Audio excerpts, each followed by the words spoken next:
জ্ঞান স্যার, দেখুন আপনার পছন্দের ফুল আফ্রিকান ডেজি। আপনার এই রঙের ফুল খুব ভালো লাগে, তাই না? এই বৃষ্টিটা খুব অদ্ভুত জিনিস। আগের বছর একদম হলো না, আর এবছর এত হলো যে কয়েক জায়গায় বন্যা চলে এলো।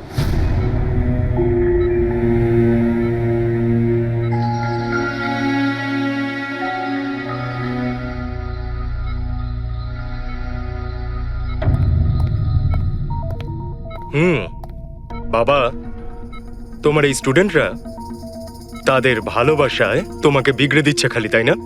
তোমার তো খুব ভালোই লাগছে। জিজ্ঞাসা করা যাক, কি হলো বলো?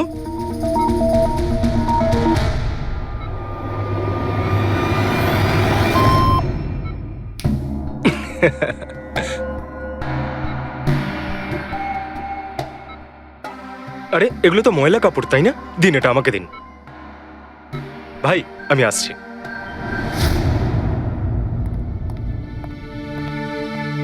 স্যার এখন কেমন আছেন? ভালোই আছে, আর আগের থেকে বেটার রয়েছে। আর সেটা শুধুমাত্র তোমাদের জন্যই সম্ভব হয়েছে। যদি তোমরা এখানে রোজ না আসতে, তাহলে হয়তো উনি সুস্থ হতে পারতেন না। আরে দাদা, এভাবে বলো না। স্যার তো আমাদের কাছে মা বাবার থেকেও বড়। একদম ঠিক। আর আমরা জীবনে যা কিছু শিখেছি সবকিছু স্যারের জন্যই হয়েছে। হ্যাঁ, এইভাবে তোমরা যদি আমাদের পাশে এসে না দাঁড়াতে, হয়তো আমরা দুজন এইভাবে বাবার দেখাশোনা করে উঠতে পারতাম না।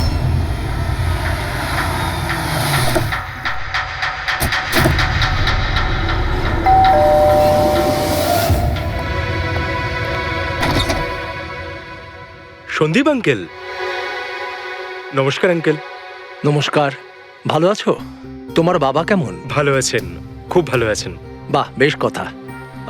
দেখো, ওর জন্য এটা এনেছিলাম।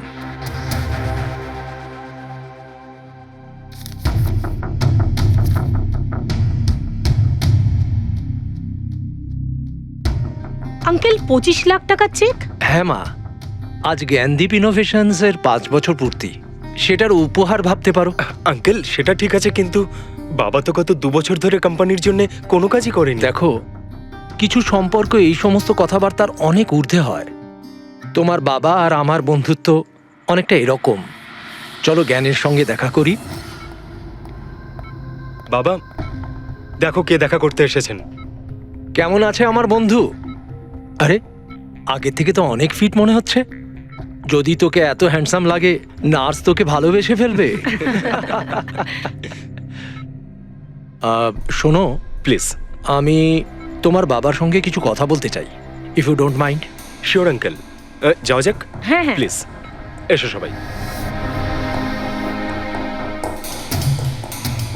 ওনার এই চেকটার জন্য আমাদের সত্যি খুব হেল্প হয়ে যাবে। হ্যাঁ, পাপার জন্য একটা অ্যাডভান্স বেড নিয়ে আসতে পারি, তাই না?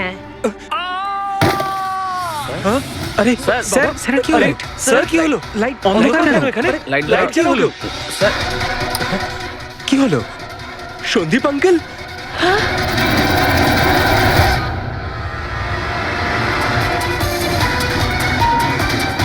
I think he is dead. Gyan sir, আপনি ঠিক আছেন তো? এই ছুরিটা ক্যান্সারের হাতে?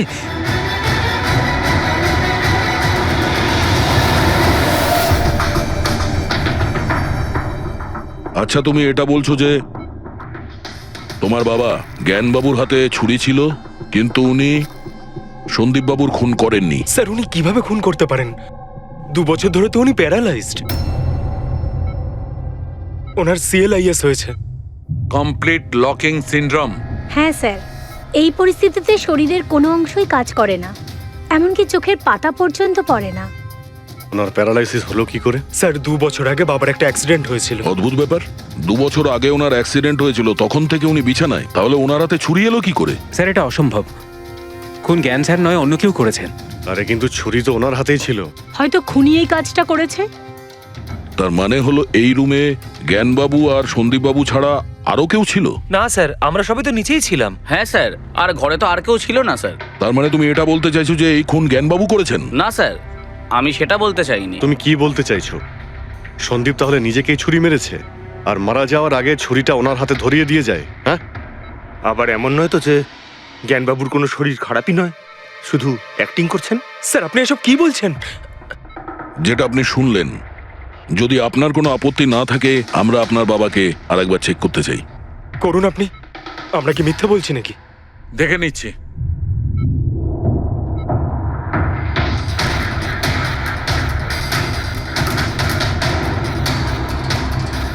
এনার তো পায়ের মাংসপেশিগুলো টোটাল অ্যাট্রোফিক হয়ে গেছে। তার মানে? মানে এক কথায় বলতে পারো যে পায়ের মাংসপেশিগুলো একদম ওই শিথিল হয়ে গেছে। উনি যদি চানও তাহলে 1 ইঞ্চিও এই খাট থেকে নড়তে পারবেন না। স্যার, এবার তো আপনাদের বিশ্বাস হয়েছে তাই না, যে আমার বাবা নাটক করছে না? এটা তো একদম শিওর যে ওই সময় তৃতীয় কেউ ছিল এখানে। আচ্ছা, এই উনি আবার জানালা দিয়ে আসেনি তো? পঙ্কজ, ফ্রেডি, তোমরা জানালার আশপাশটা ভালো করে চেক করে দেখো তো কোনো প্রমাণ পাওয়া যায় কিনা। স্যার, অদ্ভুত ব্যাপার, প্রথমবার এইরকম হলো যে খুনির সাক্ষী এখানে রয়েছে কিন্তু সাক্ষ্য দিতে পারবেন না। সেটা পাওয়া যেতে পারে স্যার, সাক্ষ্য কি করে পাবো? এই মেশিনের সাহায্যে, যার নাম হলো BCI, ব্রেন কম্পিউটার ইন্টারফেস। এই মেশিনটা প্যারালাইজড পেশেন্টদের অনুভবগুলোকে বুঝতে সাহায্য করে। অদ্ভুত ব্যাপার, এটা কি সম্ভব? নিশ্চয়ই সম্ভব স্যার। স্যার, এই মেশিনটা রক্তের অক্সিজেন ফ্লোকে বুঝে নিয়ে পেশেন্টের অনুভবগুলোকে ব্যক্ত করে দেয়। একটু ভালো করে এক্সপ্লেন করো দেখি। স্যার আমি বলছি, এই মেশিনটা মাথার ভিতরে রক্ত প্রবাহকে ডিটেক্ট করে, তারপর এটা ক্যালকুলেশন করে যে আলাদা আলাদা পরিস্থিতিতে আলাদা আলাদা প্রশ্ন করলে তার উত্তরে মস্তিষ্কের ভিতরে রক্ত প্রবাহ কেমন হচ্ছে। ও, আর এই রক্তের মাত্রা এইটা বলতে পারবে যে ওই সময় এই মানুষটা কি ভাবছিল, এর মনের মধ্যে কি চলছিল। Exactly. Good, very good. Freddie sir, এখান থেকে ওপরে যাওয়ার কোনো রাস্তা নেই। সে আমি জানি।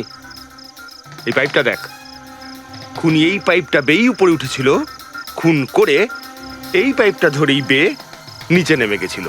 আর ওই ভাঙা টপটা দেখতে পাচ্ছিস, ওইটার উপরই পড়ে দৌড়ে পালিয়েছিল। চলুন স্যার, নিচে গিয়ে দেখি। চল।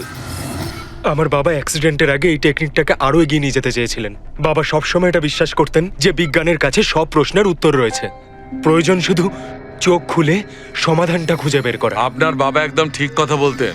হ্যাঁ স্যার, জ্ঞান স্যার চেয়েছিলেন যে বিজ্ঞানের জন্য তারা চোখে দেখতে পাক যারা দৃষ্টিহীন, যারা শুনতে পায় না তারা যেন শুনতে পায়। মানুষের উপকার করতে চেয়েছিলেন জ্ঞান স্যার। আর নিয়তির খেলা দেখুন, আজ ওনারই আবিষ্কার ওনাকে সাহায্য করছে, যেটা একদিন ওনার অনেক বড় স্বপ্ন ছিল। ঠিকই বলছেন স্যার, টপটা তো ভাঙা। আর এই দেখ, পায়ের এই ছাপগুলো দেখ, খুনি এই পথেই পালিয়েছিল। স্যার, এখানে দেখুন, রক্ত স্যার। তার মানে পঙ্কজ, ঘরের ভেতর আরো কেউ ছিল যে সন্দীপ বাবুকে খুন করেছে। রক্তের এই স্যাম্পলটা নিয়ে ফরেন্সিক ল্যাবে যাওয়া যাক।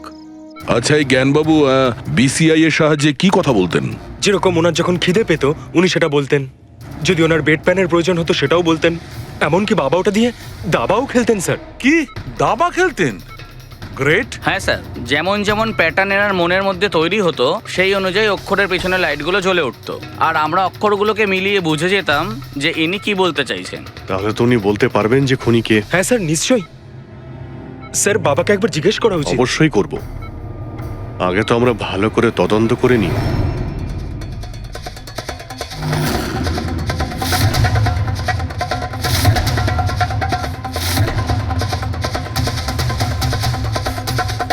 সারিকা, ছুরির মধ্যে কিছু পেলে?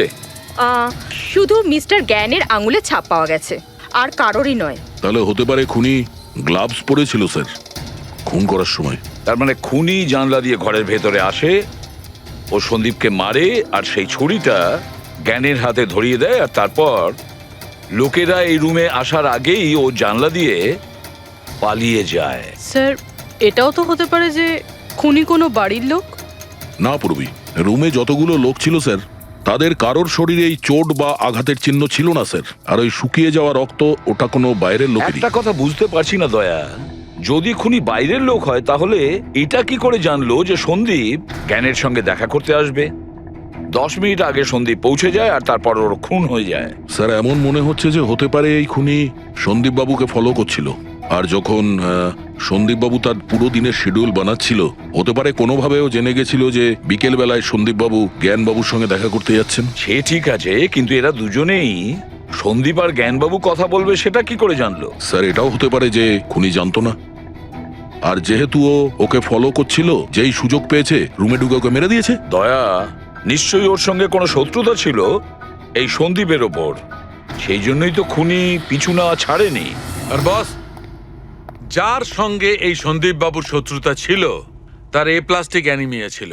ও আচ্ছা, এই জিনিসটা আসলে কি স্যার? পঙ্কজ, এটা একটা খুব রেয়ার ডিজিজ। এই অসুখটা খুব কম লোকের হয়।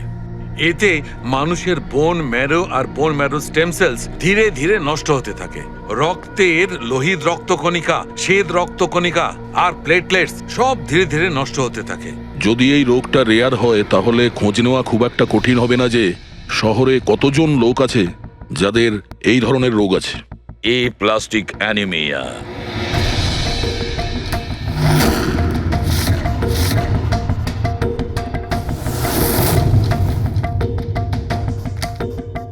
হ্যাঁ দা, কিছু পেলে? হ্যাঁ স্যার, এই শহরে সব মিলিয়ে ৪৫ জন লোক আছে যারা এই রেয়ার অসুখে ভুগছে স্যার। তাদের মধ্যে ১৬ জন তো দেশেই নেই। তার মানে বাকি রইল ২৯। তাদের মধ্যে ১৪ জন এমন লোক আছে যারা বয়স্ক, মানে উঁচু ব্যালকনি থেকে লাফাতে পারবে না। বাকি রইল ১৫। তাদের মধ্যে ৭ জন বাচ্চা আছে যাদের বয়স ১২ বছরের কম। তাহলে বাঁচলো ৮ জন।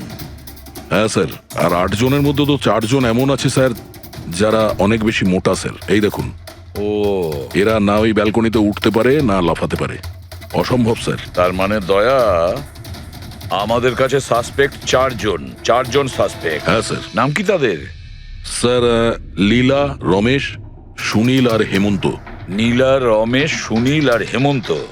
রবি, স্যার, একটু দেখো তো আমাদের ক্রিমিনাল ডেটাবেসে কোনো পুরনো পাপি কিনা।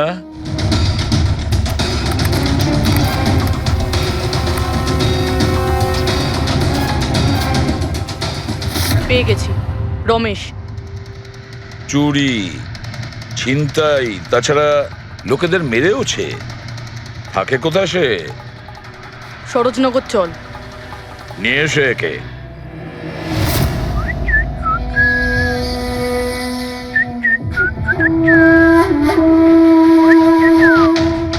মালা, একটা ফুলের মালা আমাকেও একটু পরাও। আচ্ছা বলো, বিয়ে কবে করছো? বিয়ে? আর তোকে? আমার এতটাও খারাপ সময় আসেনি যে তোকে বিয়ে করতে হবে। কেন? তুই এতটাই খারাপ দেখতে যে তোর বাড়ির আয়না ভয় পেয়ে যায় তোকে দেখে।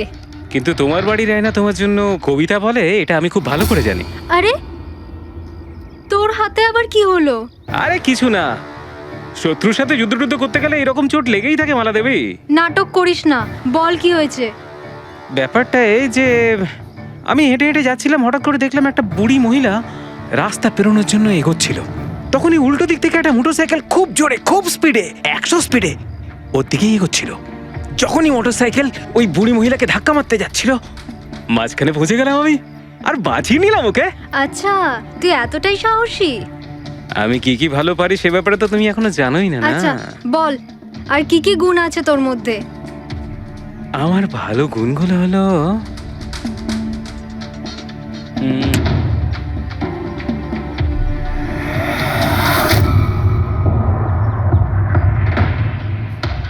কি হলো? তোর মুখটা ভয়ে এভাবে ফ্যাকাশে হয়ে গেল? মালা, মালা আমাকে একটু একটু একটু লুকোতে দে। আরে মালা লুকোতে দে। লুকোচ্ছিস কেন? আরে মালা, আরে কেন লুকোচ্ছিস তুই? এটা কি করে দিলি তুই? আমার সব ফুল নষ্ট করে দিলি। স্যার, এ তো সেই।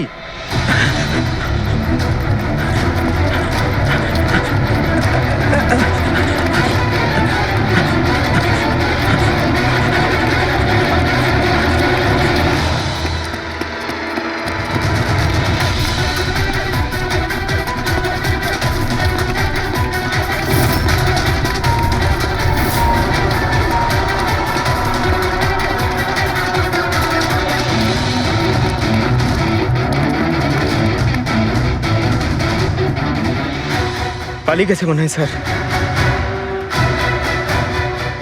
যাবেটা কোথায়?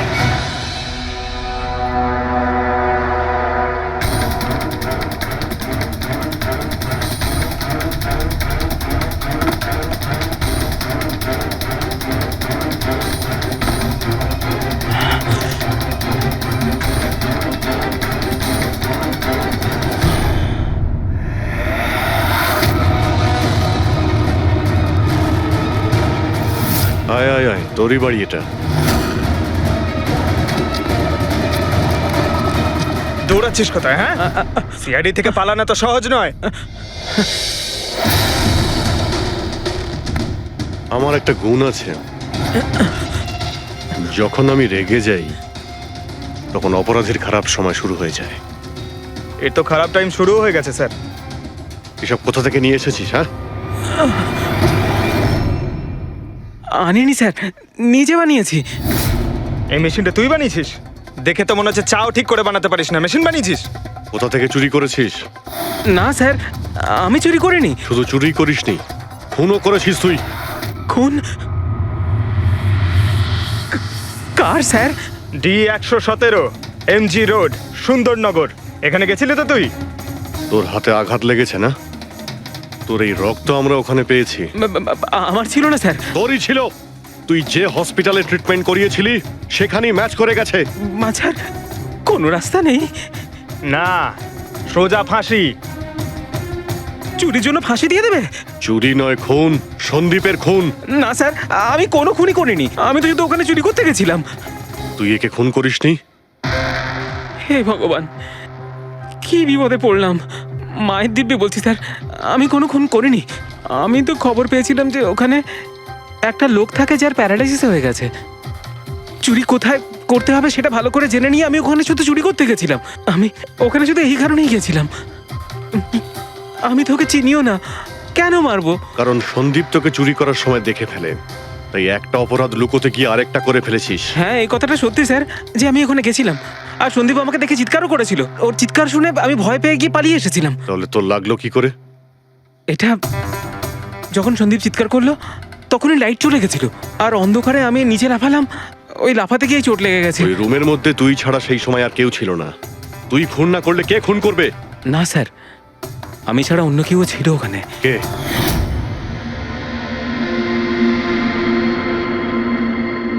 কে কে তুমি? হ্যাঁ, অন্ধকারে মুখটা তো ঠিক দেখতে পাইনি, তবে ওর ঘড়িটা চকচক করছিল। ঘড়ি?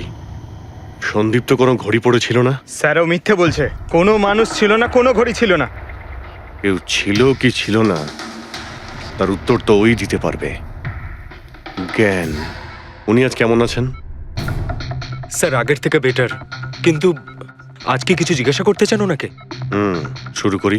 শিওর স্যার, কিন্তু আপনারা যা জিজ্ঞেস করতে চান একটু স্লোলি জিজ্ঞাসা করবেন স্যার, যাতে উনি আপনাদের এক একটা শব্দ বুঝতে পারেন স্যার। হ্যাঁ, জ্ঞানবাবু, এ রমেশ, এ একজন চোর। যে রাতে সন্দীপ বাবুর খুন হয়েছিল ও এখানে চুরি করতে এসেছিল। ও বলছে যে সেই রাতে এখানে অন্য কাউকে দেখেছিল।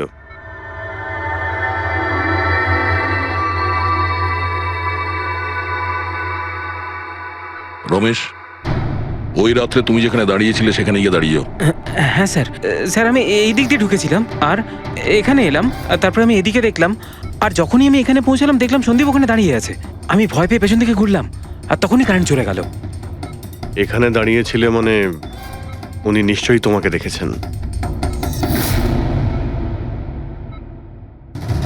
আচ্ছা, ও কি এখানে ছিল?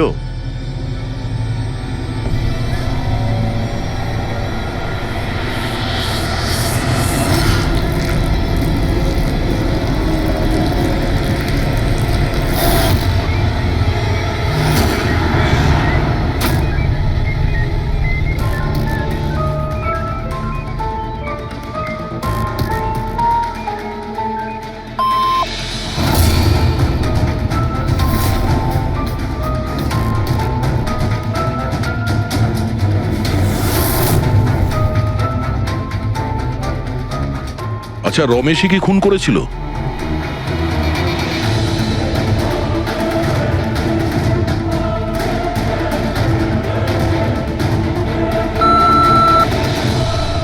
নো নো স্যার, নো মানে না স্যার, আমি বলেছিলাম না আমি মারিনি স্যার। হ্যাঁ ঠিক আছে, তুমি এদিকে দাঁড়াও। আচ্ছা আচ্ছা, আপনি এটা বলুন, আপনি কি খুনিকে দেখেছেন? আপনি চেনেন খুনিকে?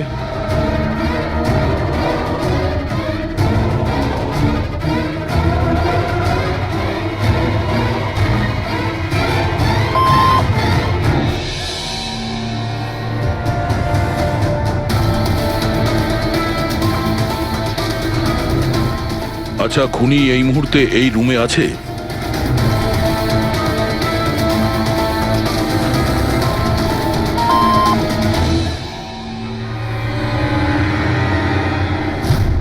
তার মানে খুনি আমাদের মধ্যে কেউ একজন।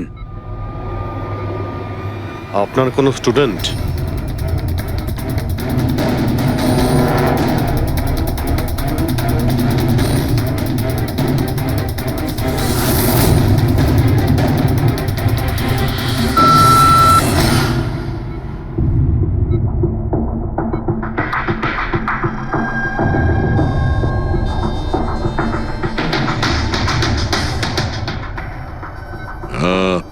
নার্স কিংবা ওয়ার্ড বয়? এসবের মধ্যে আপনারা আমাকে কেন টানছেন? আপনি যদি কিছু করেই না থাকেন, আপনি ভয় পাচ্ছেন কেন?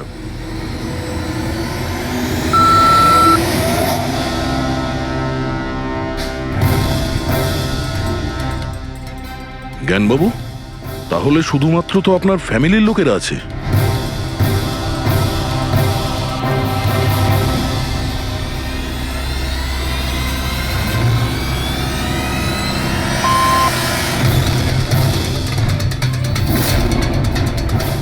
কি? বাবা, তুমি এসব কি বলছো? হ্যালো, রিল্যাক্স, ওখানে দাঁড়িয়ে থাকো। যাও, ওখানে দাঁড়িয়ে থাকো। আচ্ছা, এটা বলুন, আপনার ছেলেই কি খুনি?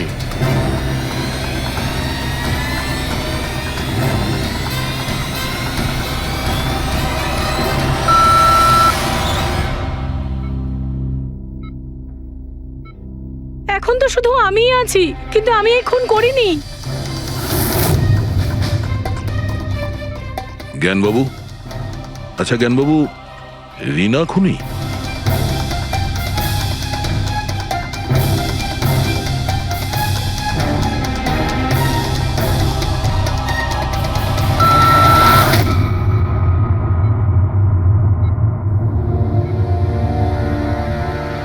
আপনি আমাদের বললেন যে আপনার পরিবারেরই কেউ খুনি। তাহলে সে কে?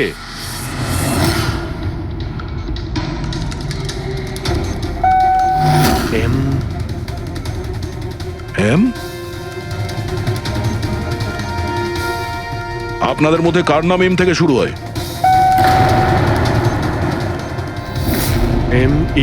মি, মানে উনি? জ্ঞানবাবু, আপনি বলছেন যে খুন আপনি করেছেন?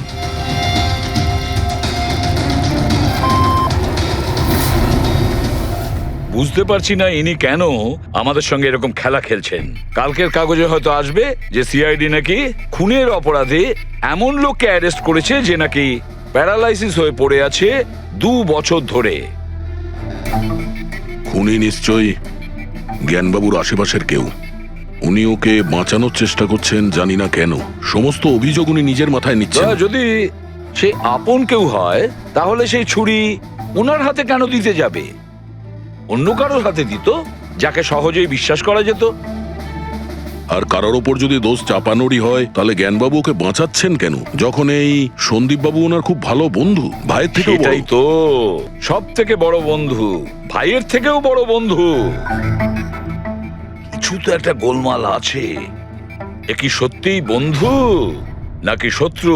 জ্ঞানবাবুর ছেলে বলছিল সন্দীপবাবু ওনাকে 2 বছর ধরে টাকা পাঠাচ্ছিল, ওনার অসুখের সময় ওনার পাশে ছিল। তার উপরে স্যার, ঘটনার দিন সন্দীপ 25 লাখের চেক নিয়ে এসেছিল। ওনার ফ্যামিলি মেম্বার তো এটাই ভাববে যেটা দেখানো হয়েছে।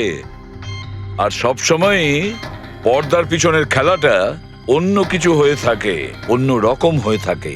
কিন্তু স্যার, পর্দার আড়ালের সত্যিটা তো শুধুমাত্র জ্ঞানবাবুই জানেন, আর উনি তো সত্যি কথা বলছেনই না। জ্ঞানবাবু সত্যি কথা বলছেন না তো কি হয়েছে বস? ওর মস্তিষ্ক তো সত্যি কথা বলবে। আমার জ্ঞানবাবুর মস্তিষ্ক চাই।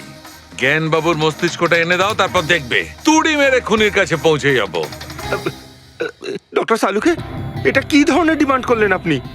কারোর মস্তিষ্ক কি করে নিয়ে আসা সম্ভব? কেন হবে না ফেডরিক? এই কেসে ওনার মস্তিষ্ক তো ওকে এনে দিতেই পারি আমরা। কেননা গত 2 বছরে ওনার মস্তিষ্কে যা কিছু ঘটেছে সব বিসিআই মেশিনে রেকর্ড হয়েছে। এক্স্যাক্টলি বস, আর এই মেশিনে আমাদের বলবে যে জ্ঞানবাবুর সঙ্গে ওর কি আর কেমন সম্পর্ক ছিল। হ্যাঁ ঠিক, সব ডেটাগুলো নিয়ে এসো বিসিআই মেশিনের। আর দয়া, স্যার রমেশকে ওনাদের বাড়িতে নিয়ে যাও, আর ওখানে যে কয়জন লোক ছিল সবার ঘড়ি চেক করাও। স্যার এখনো আমাদেরকেই সন্দেহ করছেন? হ্যাঁ, আর ততক্ষণ সন্দেহ করব যতক্ষণ আসল খুনিকে পাওয়া যায়। কিন্তু জ্ঞান স্যার তো বলেই দিয়েছেন আমরা সবাই নির্দোষ, তাও আপনারা। হতে পারে উনি মিথ্যে কথা বলছেন তোমাদের মধ্যে কাউকে বাঁচানোর জন্য। তাহলে আপনারা আসল খুনিকে কিভাবে খুঁজবেন? সিআইডি এই দায়িত্ব আমাকে দিয়েছে, কেননা সেই রাতে আমি খুনির ঘড়িটা দেখতে পেয়েছিলাম। কিন্তু সেদিন তো ঘরে অন্ধকার ছিল, তুই ঘড়ি কি করে দেখলি? ম্যাডাম, এই পৃথিবীর বেস্ট চোর আমি। যে জিনিসের দিকে নজর দিই মাথায় পুরো কুষ্টি চেপে যায়। তাহলে দুনিয়ার বেস্ট চোরবাবু কাজে লেগে যান।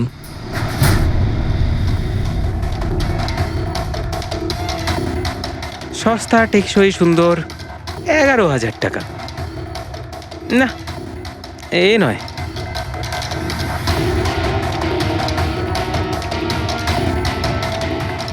না স্যার, আপনি একটু হাতটা দেখাবেন? এও নয়, এটা তো একেবারে বেকার। ও হ্যালো, বেকার এটা, 2 লাখ টাকা দাম। আরে ম্যাডাম, 2 লাখের ঘড়ির কপি, এটা ডুপ্লিকেট মাল। চোরবাজারে এর গোদাম আছে, 1500 টাকাতে আনিয়ে দেবো। হাতটা দেখি। হাত কেন কাঁপছে আপনার সকাল সকাল? না স্যার, এও নয়। স্যার অ্যাকচুয়ালি আমার নিউরোলজিক্যাল প্রবলেম রয়েছে। ছোটবেলা থেকেই আমার হাত কাঁপে, আমি কোনো কিছু ভালোভাবে ধরতে পারি না। পঙ্কজ, একটু ওই পেনটা দাও ওকে।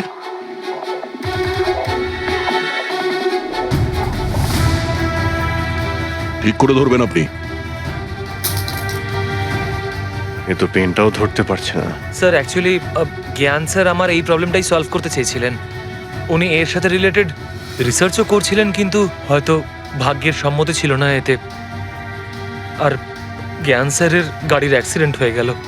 ভরসা রাখো, এর কোনো না কোনো চিকিৎসা তো হয়েই যাবে। তুমি দেখো বাকিদের ঘড়িগুলো। না স্যার, এদের মধ্যে কারোর ঘড়িই নয়। কারোর কাছেই নেই? হতে পারে খুনির কাছে একের থেকে বেশি ঘড়ি আছে। ওই দিন ও যে ঘড়িটা পড়েছিল আজ ওটা পড়েনি। হায় ভগবান, আপনি এখনো সন্দেহ করছেন? পঙ্কজ, এই রমেশকে নিয়ে যাও। পৃথিবীতে যত ঘড়ি আছে, যত মডেলের রয়েছে, সবগুলো দেখাও ওকে। স্যার, যত ঘড়ি আছে, যত মডেল আছে, সব? তবেই তো জানা যাবে খুনি কোন মডেলের ঘড়ি পড়েছিল। এক মিনিট, একটু এদিকে আয়, এদিকে আয়।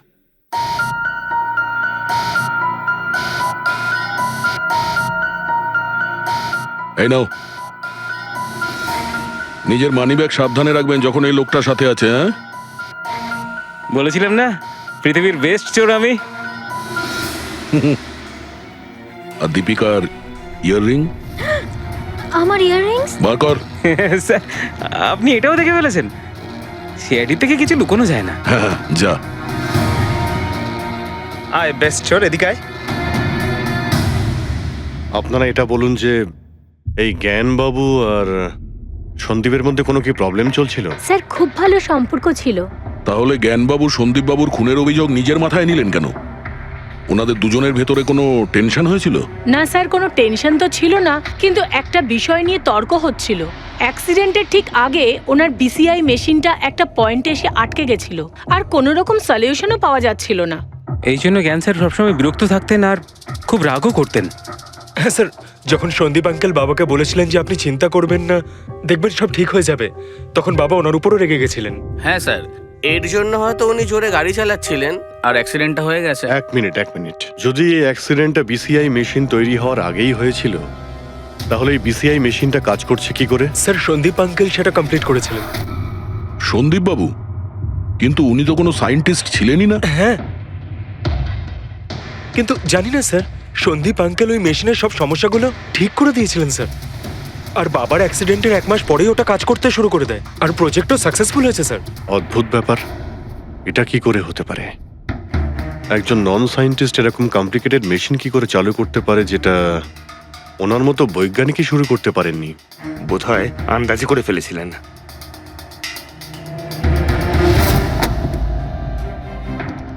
মাই গড, গত 2 বছরে এত ডেটা বেরিয়েছে ওনার একার? হ্যাঁ বস, আর এই পেপারগুলোর প্রত্যেকটা জায়গা খুঁটিয়ে খুঁটিয়ে ভালো করে দেখতে হবে যে সত্যিটা কি ছিল যেটা জ্ঞানবাবু আমাদের থেকে লুকোতে চাইছেন। এক একটা শব্দ, এক একটা অক্ষর জুড়ে তার প্যাটার্ন বানিয়ে দেখতে হবে। চলে এসো, সবাই মিলে কাজ করি। সবাই চলে এসো।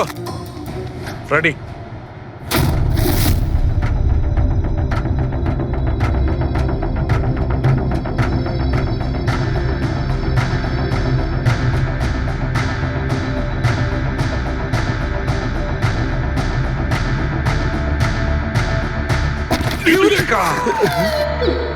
কি হলো স্যার? কি পেলেন? জানতে পারা গেছে যে আসলে ওই রহস্যটা কি, আর এই রহস্যে আছে একটা ভিলেন। জানতে পেরেছি যে জ্ঞানবাবু কিভাবে একটা একটা অক্ষর জুড়ে এই ঘটনাটাকে ব্যাখ্যা করেছেন। অক্ষর, অক্ষর থেকে তৈরি শব্দ, আর শব্দ থেকে তৈরি বাক্য, সেন্টেন্স। না জানি কত সময় লেগেছিল ওনার পুরো ঘটনাটা, পুরো সত্যিটা এভাবে বলার জন্য। হ্যাঁ বস, কম করে 6 মাস। আর সেটা তখন শুরু হয়েছিল অ্যাক্সিডেন্টের ঠিক আগে। আজকের পর থেকে এই কোম্পানিতে তুমি সাইলেন্ট পার্টনার, আর তোমার লাভ শুধুমাত্র 5% হবে, আর তার থেকে বেশি তুমি 1 টাকাও পাবে না। ও ওকে ওকে ওকে ওকে, আমার মনে হচ্ছে তোমার এই প্রজেক্টটা কমপ্লিট হয়ে গেছে আর তুমি সফল হয়ে গেছো। হ্যাঁ হ্যাঁ, আমি সফল হয়ে গেছি, কিন্তু আমি এই মেশিনটা গরিবদের জন্য বানিয়েছি, মানবতার জন্য বানিয়েছি, তোমার মতো লোভী মানুষদের জন্য বানাইনি। আজকের পর থেকে আমরা একসাথে কাজ করব না। আমি যাচ্ছি, কফির জন্য বৌদিকে ধন্যবাদ জানিয়ে যাচ্ছি।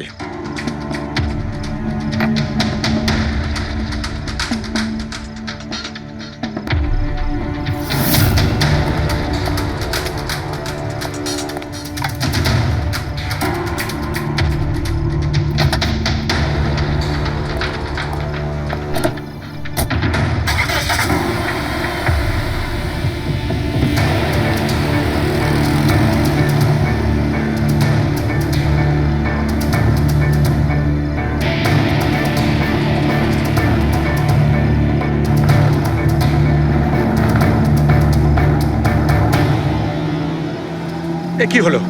হঠাৎ করে গাড়ি ব্রেক ধরছে না কেন? ব্রেক ছুঁয়ে কি হলো?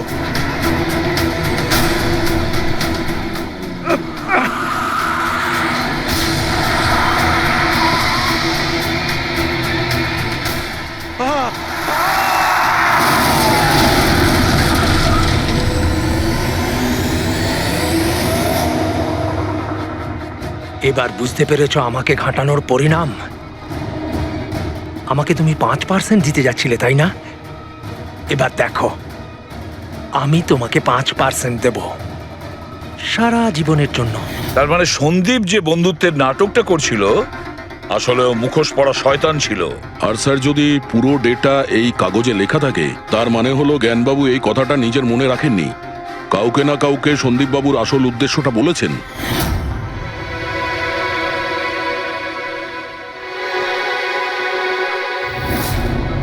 আর উনি এ ব্যাপারে যে বা যাকে সত্যিটা বলেছিলেন সেই হলো অপরাধী, সেই হলো সন্দীপের খুনি। কিন্তু স্যার, যদি খুনি জ্ঞানবাবুর হয়ে প্রতিশোধ নিতে চাইতো, তাহলে খুনি ছুরিটা জ্ঞানবাবুর হাতে কেন ধরালো? ওনাকে ফাঁসাতে চাইছিল?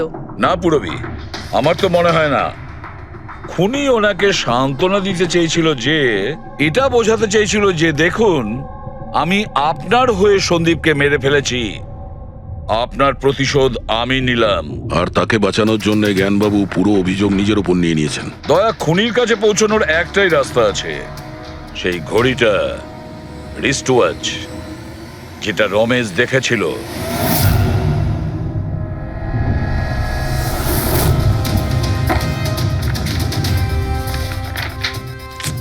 আরে ভাই, তাড়াতাড়ি কর, এত সময় নেই আমাদের কাছে। পঙ্কজ, আরে দেখছি তো কি আমি। হচ্ছে? স্যার, কি হলো রমেশ, মজা আসছে কি না? যথেষ্ট স্যার, আমি হাত জোড় করছি, আমি আর ঘড়ি দেখতে পারবো না। 10,000-এর উপর ঘড়ি আমাকে দেখানো হয়েছে, আমার মাথা ঘুরছে স্যার। যতক্ষণ না ঘড়ির মডেল খুঁজে পাচ্ছিস ততক্ষণ বাড়ি যেতে দেবো না তোকে। স্যার স্যার, এই, কি স্যার, আমাকে করছিস? ক্ষমা করে দিন স্যার। আমি বলছি বাপের জন্য আর চুরি করবো না, আমাকে বাড়ি যেতে দিন স্যার। ওট ওট ওট ওট ওট জানা তো দরকার ওই রাতে তুই ওখানে কোন ঘড়িটা দেখেছিলি, হ্যাঁ? এখন আর কটা ঘড়ি দেখবো স্যার? এতগুলো ব্র্যান্ডের এতগুলো মডেল দেখলাম স্যার, ওগুলোর মধ্যে কোনোটাই নয় ওটা। তো কোনো মডার্ন ঘড়ি ছিল নাকি? হ্যাঁ ম্যাডাম, একদম মডার্ন ঘড়ি ছিল। ঘড়ি তো ছিল কিন্তু ঠিক ঘড়ির মতো দেখতে ছিল না। কি বললি? মডার্ন ঘড়ি ছিল অথচ ঘড়ি নয়? হ্যাঁ। ঘড়ি দেখেছিস তো? ড্রয়িং করাতে পারবি? ঠিক আছে, পুরবি একে দিয়ে স্কেচ বানাও। স্যার, হ্যাঁ, স্যার এইটা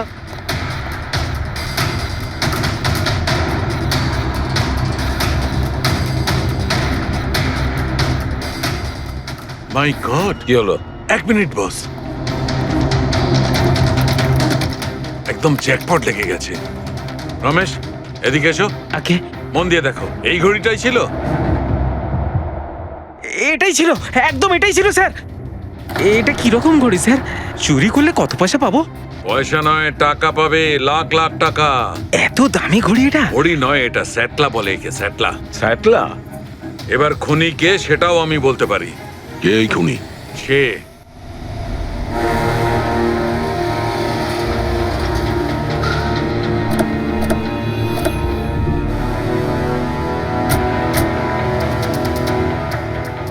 আপনি একটু আপনার হাজবেন্ডকে ডাকুন। কিন্তু আপনারা কারা? আপনি ডাকুন না ওনাকে, উনি চেনেন আমাদের। সোনু, সোনু একটু বাইরে এসো, কারা দেখা করতে এসেছে?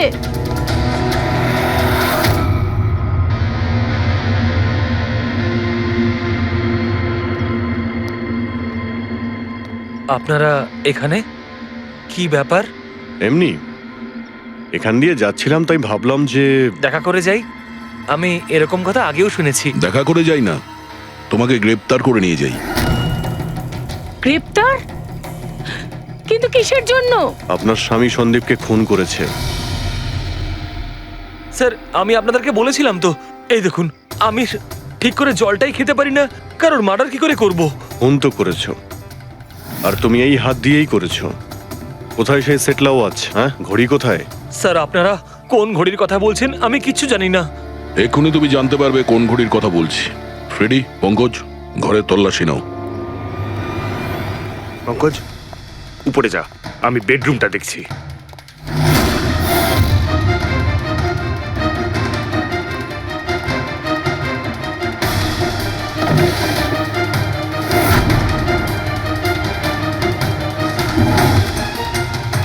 কিচ্ছু নেই।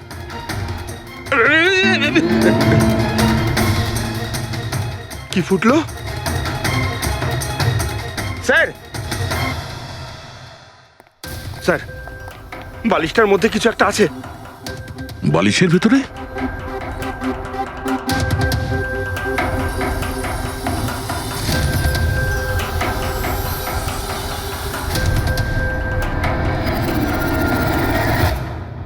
তাই তো, ঘড়ির মতো দেখতে। হ্যাঁ। এই ঘড়িটা কার? আর এই বালিশের ভেতরে কি করছে? আমি কি করে জানবো? যে দোকানদারের থেকে বালিশটা কিনেছিলাম তারই হবে। পড়ো এটা। স্যার, আমি কারোর ঘড়ি কেন পড়তে যাবো স্যার? তুমি এটা পড়বে নাকি অ্যারেস্ট করবো আমরা? অভিজিৎ, একটা কাজ করি, আগে আগে ঘড়ি পরাই, হাত করা তো নিজের থেকেই লেগে যাবে। হ্যাঁ, নাও ওই ঘড়িটা খোলো। স্যার,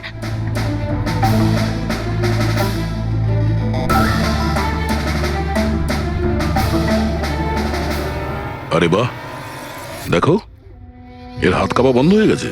হ্যাঁ স্যার, তো চমৎকার হয়ে গেল, এর হাত কাঁপা থেমে গেল।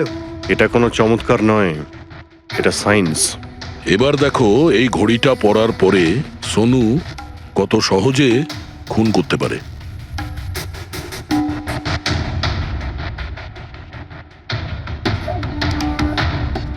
স্যার, কিন্তু